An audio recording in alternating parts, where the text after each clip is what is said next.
Fruit select కోసం అని చెప్పి పాలు వేడి చేస్తున్నాం. ఫస్ట్ టైం ఇంట్లో చేస్తున్నాం. ఇవన్నీ ఫ్రూట్స్ ఇప్పటిదాకానే కొనుక్కొచ్చినాము. ఈ కస్టర్డ్ పౌడర్ కూడా వెనిలా ఫ్లేవర్డ్ అంట. సో మేము ఒక ఛానల్లో చూసి ట్రై చేస్తున్నాం. సో ఇంకొన్ని పాలు పోసి వేడవ్వాలంట. పాలు కొన్ని పాలు ఉంచుతున్నాం, కస్టర్డ్ కలపాలంట అందులో. అందుకే సో కొంచెం చాలా సేపు వేడవ్వాలి. ఈ ఫ్రూట్స్ అయితే తీసుకున్నాం. ఈ వెనిలా చాక్లెట్ కూడా, గ్రేప్స్, ప్రొమోగ్రానేట్, బనానా, సపోటా, కస్టర్డ్ పౌడర్. కొంచెం పాలు వేడెక్కిన తర్వాత ప్రొసీజర్ ఎక్స్ప్లెయిన్ చేస్తా.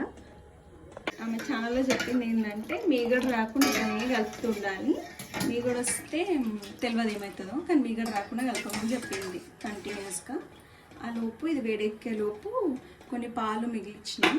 ఇందులో ఒక బౌల్లో పోసి ఆ కస్టర్డ్ అది ఉండలు రాకుండా కలపాలి, మిక్స్ చేయాలి. సో ఒక 2 స్పూన్స్ సరిపోతుంది. అది ఉండలు రాకుండా మంచిగా మిక్స్ చేయాలి.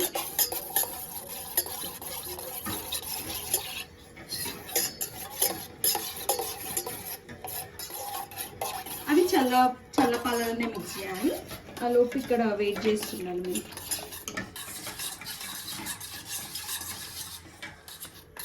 బాగానే వేడెక్కినాయి.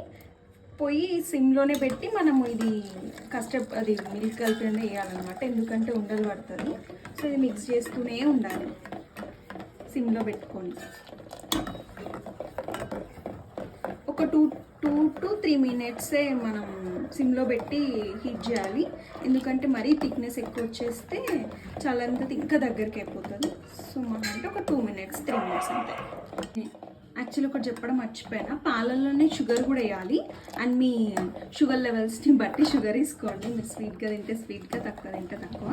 అండ్ కస్టర్డ్ పౌడర్ వేసినప్పుడు 3 minutes ఇట్లా సిమ్లోనే ఇది హీట్ చేయాలి. సో 3 minutes అయింది, ఆఫ్ చేస్తున్నా. ఒక 2 hours చల్లనివ్వాలి. దాని తర్వాత ఫ్రూట్స్ వేసి యాడ్ చేసుకొని తినండి. ఆ ప్రొసీజర్ కూడా నేను చూపిస్తాను. సో ఇది ఎత్తి ఇప్పుడు ఆఫ్ చేస్తున్నాను.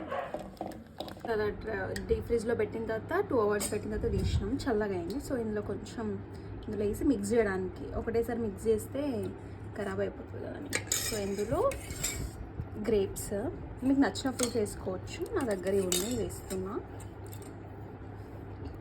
బనానా, ఇవి ప్రొమోగ్రానేట్,